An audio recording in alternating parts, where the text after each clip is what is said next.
Sometime later, the king's cupbearer and baker offended their master, the king of Egypt. Pharaoh was angry with his two officers, the chief cupbearer and the chief baker, and imprisoned them in the house of the captain of the guard, the same prison where Joseph was confined. The captain of the guard assigned them to Joseph, and he became their personal attendant. After they had been in custody for some time, both of these men, the Egyptian king's cupbearer and baker, who were being held in the prison, had a dream on the same night, and each dream had its own meaning. When Joseph came to them in the morning, he saw that they were distraught.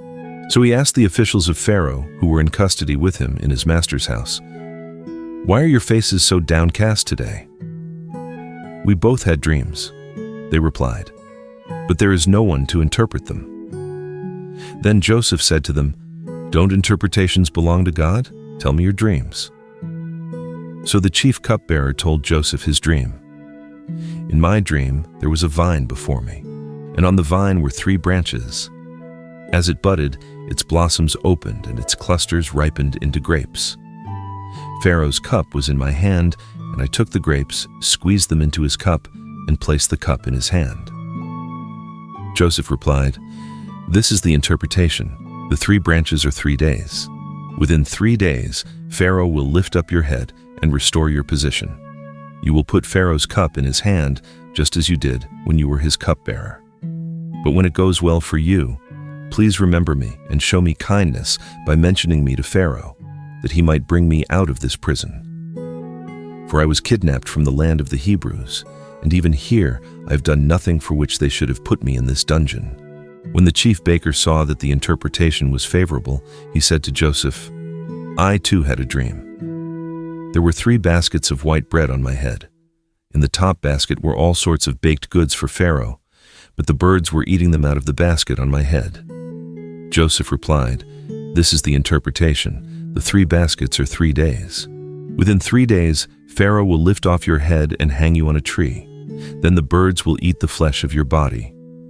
On the 3rd day, which was Pharaoh's birthday, he held a feast for all his officials, and in their presence he lifted up the heads of the chief cupbearer and the chief baker. Pharaoh restored the chief cupbearer to his position, so that he once again placed the cup in Pharaoh's hand.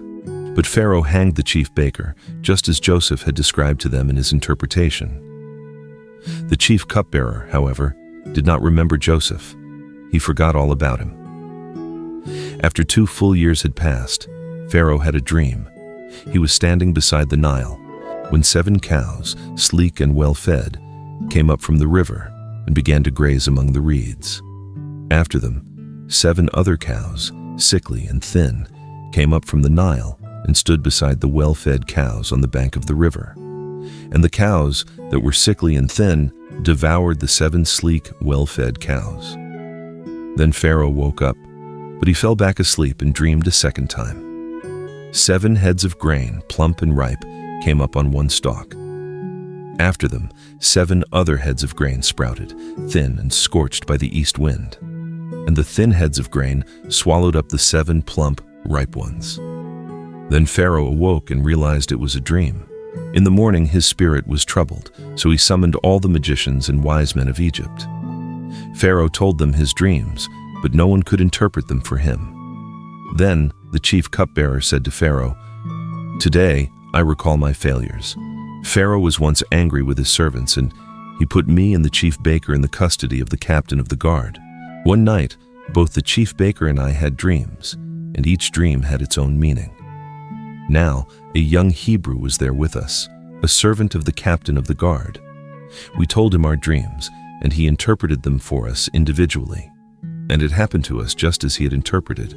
I was restored to my position, and the other man was hanged.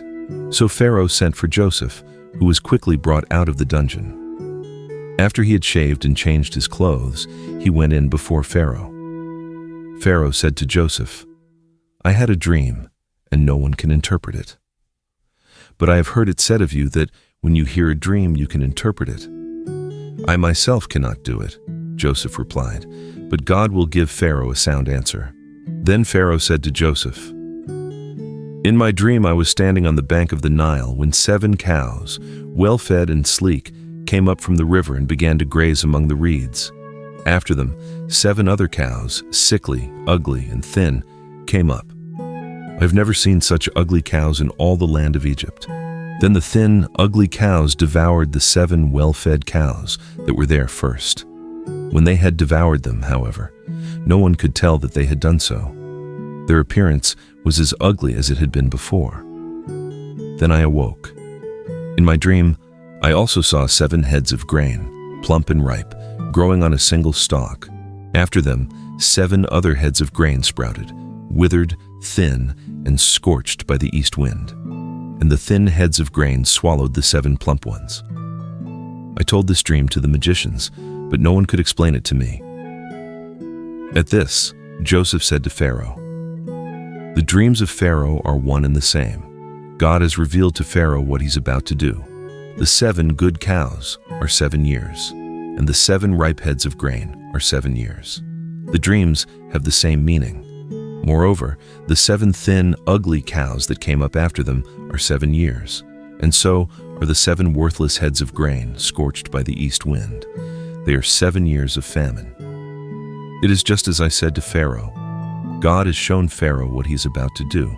Behold, 7 years of great abundance are coming throughout the land of Egypt, but 7 years of famine will follow them. Then all the abundance in the land of Egypt will be forgotten, and the famine will devastate the land. The abundance in the land will not be remembered, since the famine that follows it will be so severe.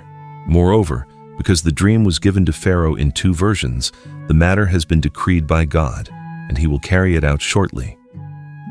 Now, therefore, Pharaoh should look for a discerning and wise man, and set him over the land of Egypt. Let Pharaoh take action and appoint commissioners over the land to take 1/5 of the harvest of Egypt during the 7 years of abundance. Under the authority of Pharaoh, let them collect all the excess food from these good years, that they may come and lay up the grain to be preserved as food in the cities. This food will be a reserve for the land during the 7 years of famine to come upon the land of Egypt. Then the country will not perish in the famine. This proposal pleased Pharaoh and all his officials. So Pharaoh asked them, "Can we find anyone like this man in whom the Spirit of God abides?"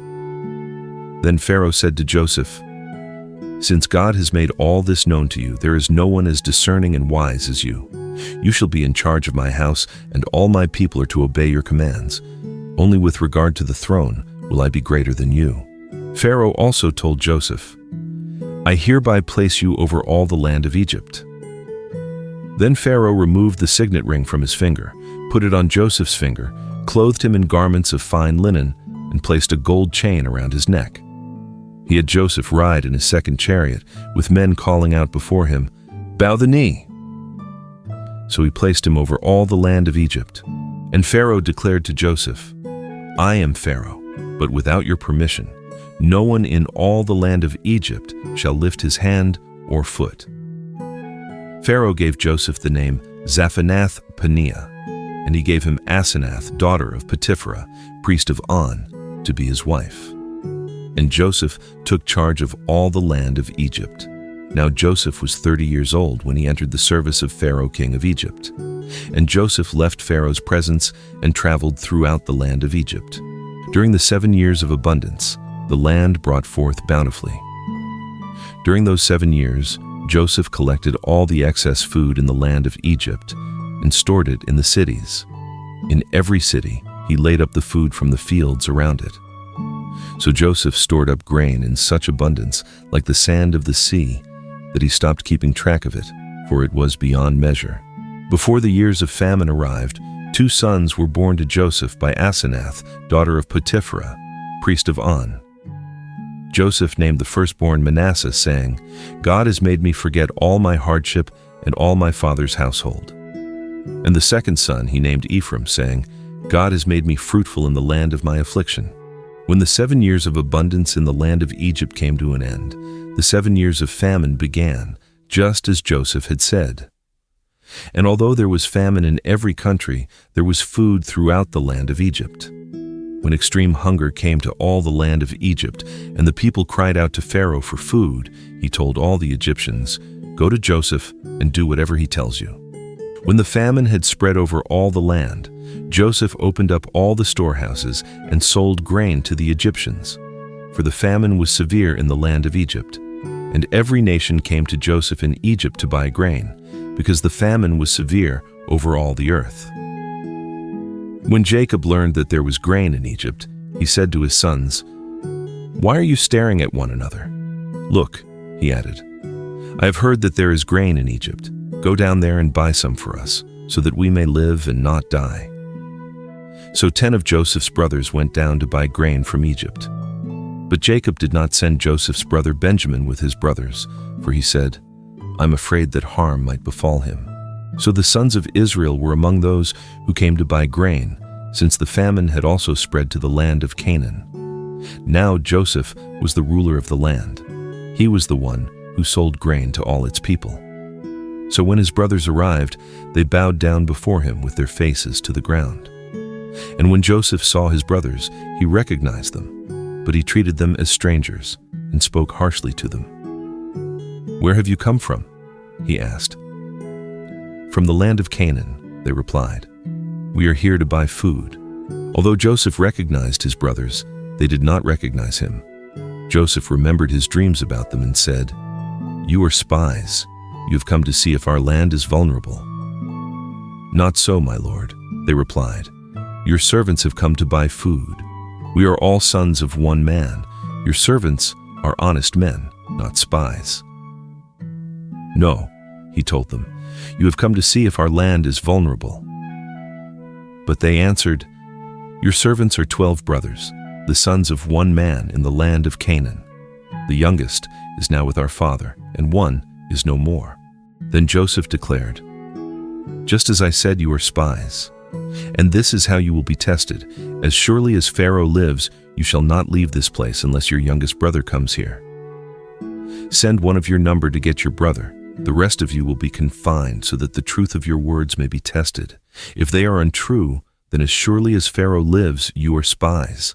So Joseph imprisoned them for 3 days, and on the 3rd day he said to them, "I fear God. So do this and you will live. If you are honest, leave one of your brothers in custody, while the rest of you go and take back grain to relieve the hunger of your households. Then bring your youngest brother to me, so that your words can be verified, that you may not die."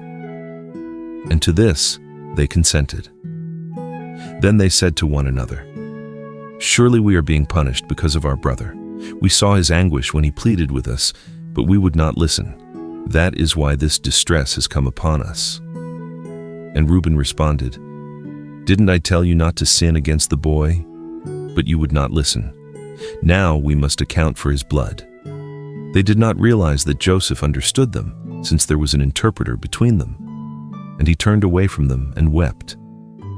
When he turned back and spoke to them, he took Simeon from them and had him bound before their eyes. Then Joseph gave orders to fill their bags with grain, to return each man silver to his sack, and to give them provisions for their journey. This order was carried out, and they loaded the grain on their donkeys and departed. At the place where they lodged for the night, one of them opened his sack to get feed for his donkey, and he saw his silver in the mouth of the sack. "My silver has been returned," he said to his brothers. "It is here in my sack." Their hearts sank, and trembling, they turned to one another and said, "What is this that God has done to us?" When they reached their father, Jacob, in the land of Canaan, they described to him all that had happened to them. "The man who is lord of the land spoke harshly to us and accused us of spying on the country. But we told him, 'We are honest men, not spies. We are 12 brothers, sons of one father. One is no more, and the youngest is now with our father in the land of Canaan.' Then the man who is lord of the land said to us, 'This is how I will know whether you are honest. Leave one brother with me, take food to relieve the hunger of your households, and go. But bring your youngest brother back to me, so I will know that you are not spies, but honest men. Then I will give your brother back to you, and you can trade in the land.' As they began emptying their sacks, there in each man's sack was his bag of silver. And when they and their father saw the bags of silver, they were dismayed. Their father Jacob said to them, 'You have deprived me of my sons. Joseph is gone, and Simeon is no more. Now you want to take Benjamin. Everything is going against me." Then Reuben said to his father, "You may kill my 2 sons if I fail to bring him back to you.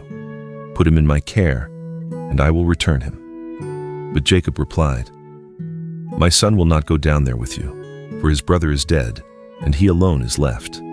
If any harm comes to him on your journey, you will bring my gray hair down to Sheol in sorrow." What others meant for evil, God was working for good, to save many lives. That is the heart of the gospel. His name is Jesus. Follow for more scripture.